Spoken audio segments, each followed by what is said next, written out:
Todas las ciudades tienen historias que casi nadie conoce, pero pocas personas ven tantas cosas como los operadores de camiones urbanos. Ellos recorren la ciudad desde muy temprano hasta altas horas de la noche. Ven calles vacías, pasajeros extraños, colonias solas y situaciones que muchas veces prefieren no contar. El día de hoy conocerás los testimonios aterradores de quienes trabajan como choferes de camiones urbanos y quienes aseguran que lo que vivieron los cambió para siempre. Apaga la luz, sube el volumen y presta mucha atención a cada uno de los detalles. Esto es el Club de las 3:33 AM.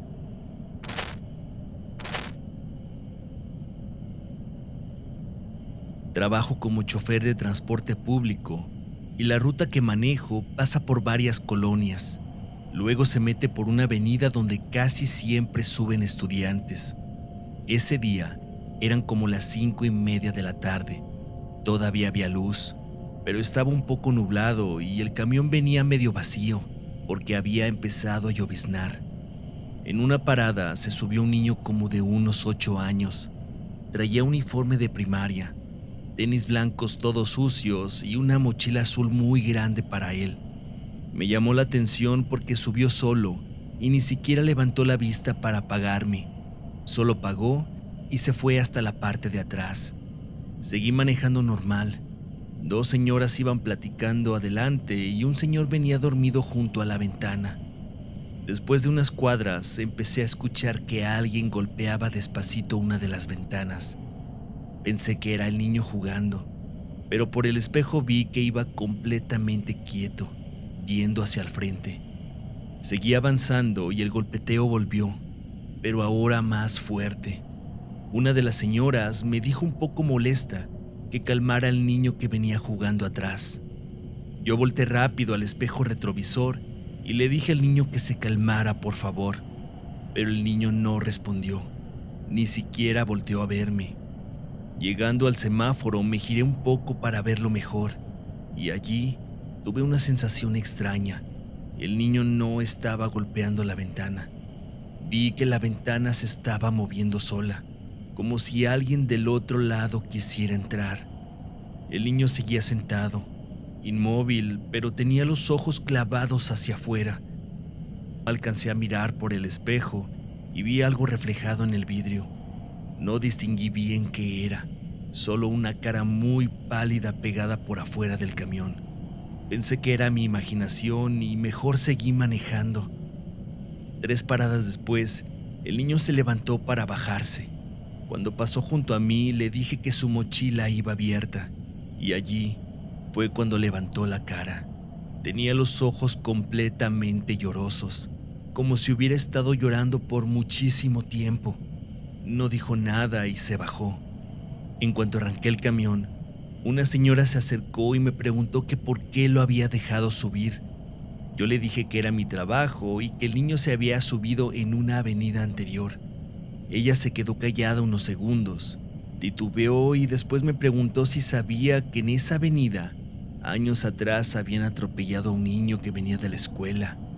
Un niño igual, como el que se acababa de bajar, que portaba el mismo uniforme y traía una mochila idéntica. Yo no supe qué responder, pero sentí que el corazón se me aceleraba. Sacudí la cabeza y traté de deshacerme de ese comentario para no hacerme ideas. Pensé que esa era una coincidencia y que la gente solo cuenta ese tipo de historias para asustar a otros o porque las escucharon de alguien más. Volté por el espejo lateral del camión y ahí estaba el niño parado, a la orilla del bulevar, como si estuviera esperando a alguien. Regresé la mirada al frente por unos segundos, pero me sentía obligado de volver a ver al niño por el espejo lateral. Pero mi sorpresa fue que justo unos metros atrás donde el niño estaba parado, ya no había nadie. Volteé hacia todos lados del bulevar, pensando que ese niño se había cruzado, pero todo estaba desierto. El niño había desaparecido. Ese día no terminé la ruta. Inventé que el camión traía una falla y me regresé a la estación de camiones. Desde entonces, cuando paso por esa avenida, aunque vea gente esperando, nunca abro la puerta inmediatamente. Siempre observo primero si está aquel niño, e incluso, entre toda la gente que intenta subir al mismo tiempo, en algunas ocasiones me parece verlo formado, esperando su turno para volver a subir. Llevo años manejando camiones urbanos en la ciudad de León. Al principio me parecía un trabajo bastante normal y en algunas ocasiones hasta relajante. Sin embargo, un día me sucedió algo que me cambió completamente. En aquel tiempo me tocaba llevarme el camión a la casa porque al día siguiente salía temprano otra vez a ruta. Ya era costumbre.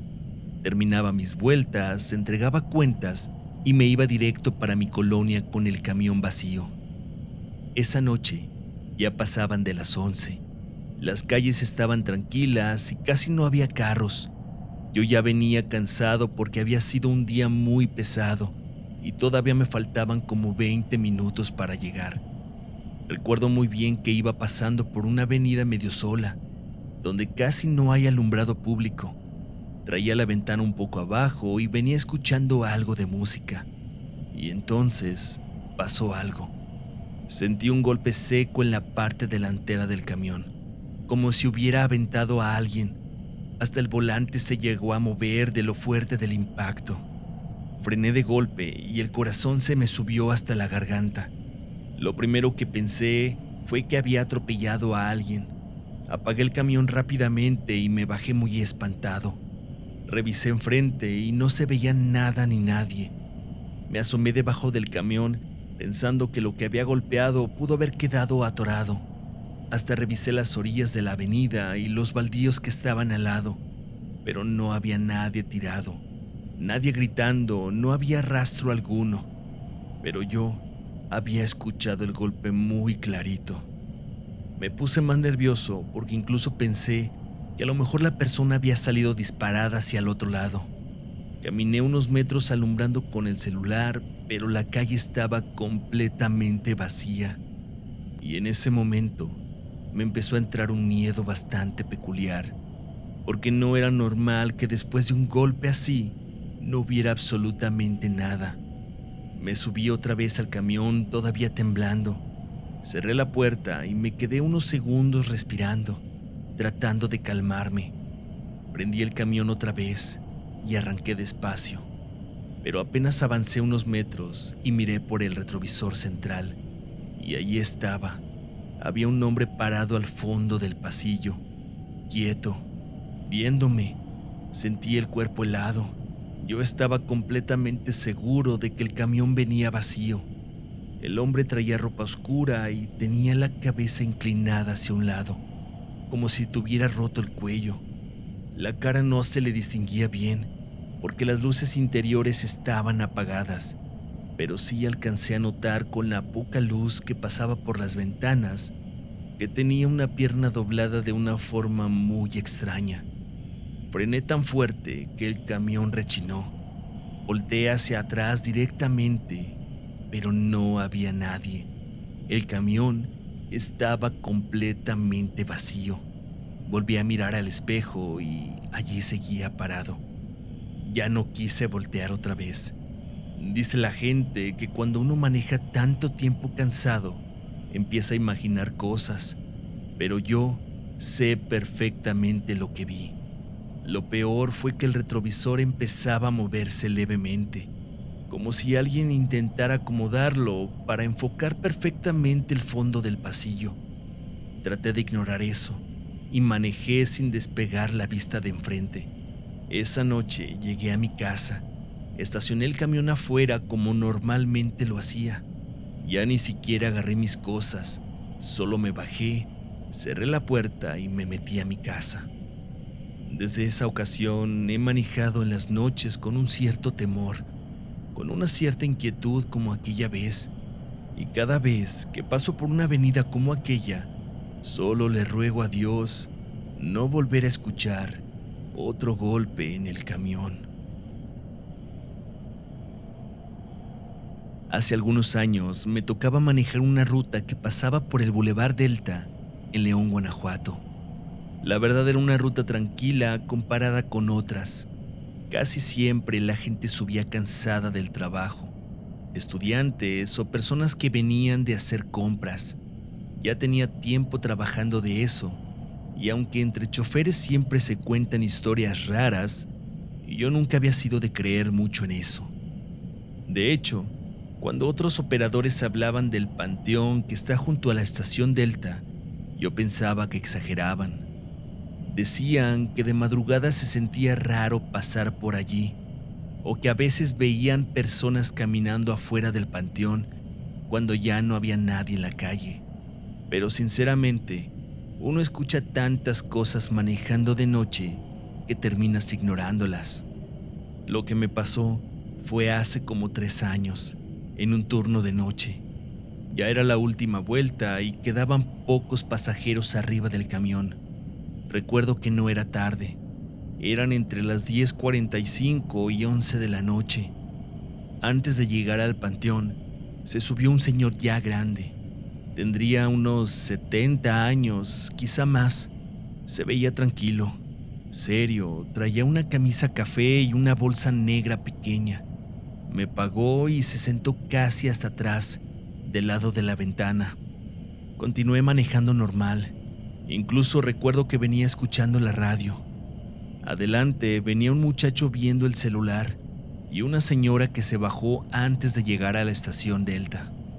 Cuando pasamos, justo frente al panteón, vi por el espejo que el señor de atrás estaba parado en el pasillo.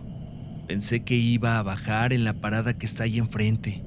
Se me hizo un poco raro porque se acababa de subir, pero por otra parte entendía que ya estaba grande y que a esas horas caminar unos 100 metros junto a los terrenos baldíos de la zona resultaba bastante peligroso. Lo extraño fue que el señor no parecía prepararse para bajar, solo estaba quieto, viendo por una ventana hacia el exterior, justo hacia donde estaba el panteón. Llegamos a la parada y escuché el timbre. Me orillé y abrí la puerta trasera, pero nadie se bajó. Esperé unos segundos pensando que quizá el señor quería bajar por la puerta delantera y venía caminando desde atrás, pero cuando revisé el espejo, él estaba sentado y viendo por la ventana. Allí fue cuando se me hizo más raro. Cerré las puertas y avancé rumbo a la terminal. Ya no había otra parada. Ya solo esperaba un semáforo para poder ingresar a la estación. Entonces, el muchacho que venía delante me dijo que el señor parecía sentirse mal. Miré por el espejo y el señor se movía lentamente hacia adelante y después recargaba su cabeza en la ventana. Le pregunté que si todo estaba bien, que ya estábamos por llegar, pero no respondió. El muchacho se levantó para ir a verlo y casi de inmediato se regresó conmigo. Cuando lo vi, estaba muy pálido y le temblaban las manos. Me dijo casi con la voz quebrada que no había nadie sentado allá atrás. Yo pensé que estaba jugando, pero cuando revisé bien por el espejo, efectivamente no había nadie sentado. Ya no estaba ese señor. Sentí que un escalofrío me recorría todo el cuerpo. Lo primero que pensé fue que quizá el señor se había bajado rápido y que no me había dado cuenta. Pero sinceramente eso no era posible. Además, el muchacho también había visto al señor sentado allá atrás. Avancé y di vuelta hacia la terminal, evitando pensar en lo que había ocurrido. Abrí la puerta delantera. El muchacho se bajó y se fue corriendo por el túnel de la estación hacia la salida. Cerré la puerta y me dirigí hacia el estacionamiento de los camiones. Apagué el camión. Y antes de bajarme ocurrió algo que hasta la fecha me ha dejado pensando, y aún recordarlo me causa mucha intranquilidad. Cuando agarré mis cosas y abrí la puerta para bajarme, escuché golpes en la ventana al fondo del pasillo. 3 golpes secos. Volteé inmediatamente por el espejo y alcancé a ver a alguien sentado hasta el fondo. Solo unos segundos. Parecía el mismo señor. Me bajé rápidamente y cerré la puerta. No quise ni siquiera volver a subir para revisar el camión. Desde esa ocasión, cada vez que me toca el turno de noche, tengo una sensación extraña y me siento un poco nervioso. Y cuando paso frente al panteón, antes de llegar a la estación de Delta, miro rápidamente por el espejo retrovisor, con miedo de volver a ver a ese señor allí sentado. Y en otras ocasiones, prefiero no mirar, especialmente si el camión está completamente vacío. Gracias por haber llegado hasta el final de estas historias. Espero que te hayan gustado y que hayas imaginado el momento aterrador que pasó cada una de estas personas. En esta ocasión, ellos fueron las víctimas del mundo paranormal. Quizá la próxima historia podría pasarte a ti. Si te gusta este contenido, regálame un like y comparte este episodio con aquellos amantes del terror. Recuerda que si tú tienes una historia del mundo paranormal, puedes compartirla en la caja de comentarios o mandármela a mis redes sociales. Tu historia podría ser la protagonista del siguiente episodio. No olvides suscribirte y activar la campanita para no perderte mi contenido. Yo soy Marco Barlo y me despido deseándote que tengas una linda noche. Cuídate, cuida a los tuyos y espero sobre todo que tengas sueños aterradores. Hasta la próxima.